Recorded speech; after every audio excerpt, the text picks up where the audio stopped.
Hello, welcome to FilmDirt. Let's talk about a fantastic low-budget horror drama called Dog Soldiers. Amazingly, this is a British werewolf movie. I remember catching this by accident from a friend that gave me the DVD, and he said, "Watch this is incredible." I agreed with him within the first 5 minutes. It's just so out there and bizarre. We're first introduced to a band of soldiers that are dropped somewhere in Scotland. We don't know where exactly, and I don't think even they know. They're just dropped into the Highlands somewhere on a training exercise, and there's lots of British squaddy army humour and banter, which is funny and amusing because these guys have clearly been together for a while and are a band of brothers, if you like. Then their humour evaporates when they come across what appears to be the remains of another group who've left all their ammo behind, with only one survivor, played by Cunningham, and he's rambling and delusional, and it's where the horror aspect comes in. And the reason it works for me is because you don't really see the werewolves for much longer than a split second, and I think that helps because this is low budget, and it does look low budget, but there doesn't seem to be any expense spared with the werewolf costumes. I've seen some behind the scenes images and they look fantastic. They haven't gone for hairy dog suits. I like that the bodies are mostly hairless and more skin than hair, apart from the headpiece, which just looks like a really angry dog. There's nothing human about that, but the rest of the body is very human looking, 2 arms, 2 legs, and it stands upright. And they look really tall, and that is the really sinister part of the whole look of the beast. It's a really amazing and unique look. It's clear our soldiers don't really stand much of a chance because in true werewolf lore they're quick healers, a couple of bullets won't stop them. They're supremely strong, and it's not really a full-on horror film, although it is scary. It's more of an exciting type of horror, because you know one by one these soldiers are going to get it, and you don't know which one is next. Sean Pertwee's injury scene where he gets his bowels cut open is just absolutely bizarre. I've never seen a scene quite like this in any film I've seen. And you don't know how to take any of this. It's kind of gross out humour on top of everything else. Overall, it's a really good scene. Very hectic, lots of quick cuts, quick editing, and it occasionally switches to black and white because there's a view that canines see in black and white, so that's a nice addition that we get to see from the werewolf's point of view. I love that there's no real setup. There's no indication that we're dealing with werewolves. It just kind of happens and we're as surprised as the soldiers are. And you have to remember this film came out 2002, so mobile phones were around but not as common obviously as they are now. And it's weird to have that sense of being cut off. When they get to the house they ask if there's a working phone, and that just seems weird when you see it nowadays. But it's really in this case a period film. You can see it's set in a very specific time period, and it's said where they are in the Highlands. It's 4 hours from any civilization. So they really are cut off. They found a tracker in their radio equipment. So something odd is happening here, especially with the ramblings of the surviving soldier they took with them. And this is where I thought there was a sub-story here that wasn't really established in the film, or maybe hinted at various points where maybe the military hierarchy have set them up and they are aware that there's such creatures in the area, and the point is not to kill them but to capture one. Or is it really part of some strange test where they're testing human gene manipulation to increase strength? Could be something sinister like that. The rambling special ops guy just wouldn't say anything. He said confidentiality and that, so that raised suspicions. And I'm glad that one of the characters is on it. That's Cooper, played by Kevin McKidd, and he's trying to work out things by looking at how quick the injuries are being healed, especially with him and, of course, Sean Pertwee's Sergeant Wells character. They seem to be making miraculous quick recoveries because they came into contact with the werewolves. You'd think that this is where the film would grind to a halt, where Emma Cleasby's character Megan takes him to her secluded house for cover, and now it's just talking heads. But the story is being played out and it is interesting.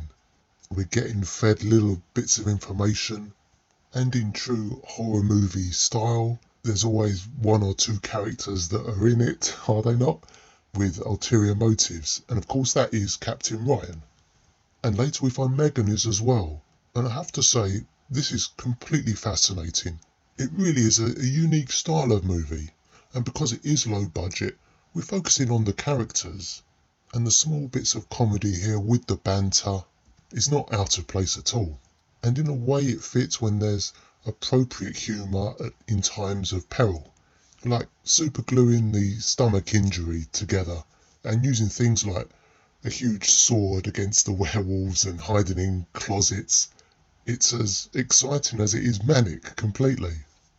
Now, let me just touch on the werewolves again. What they've done here is they appear to have got some quite tallish looking people. And I mentioned the great costumes already, but in the darkness when they're creeping around, I read that they're using stilts to give the illusion of dog hind legs. And I guess they're really difficult to walk on at the best of times.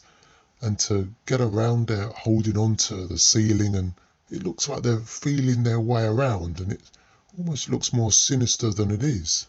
And they're slow and graceful. If you can imagine, some dogs are graceful. If you watch a greyhound, they're almost on a dog modelling catwalk, aren't they? Because their movements appear really slow and graceful and purposeful. They're actually quite nice to look at, aren't they? And that's the similarities I'm seeing with this film. So giving the actors stilts to walk on for the long shots was probably a very wise move and definitely helped the look of the creatures. I saw this in 4K that has come out recently, and there's a little bit of a troubled history with this film where it appeared the original negatives were lost for a while in some studio vault somewhere, and it was only filmed in Super 16, which is 16mm. Now if you think that a regular film reel is 35mm, 16mm is a lower grade film stock and probably cheaper to use, especially at the time. So the film does look grainy and I guess DVD quality, but this new 4K, the grain is still there, but it's finer and the colours are clearer to see. There's not so many harsh black areas and white areas as there were before, and it's almost shades of grey, and that helps the film because it is prominently dark anyway, so there is a natural grain to it.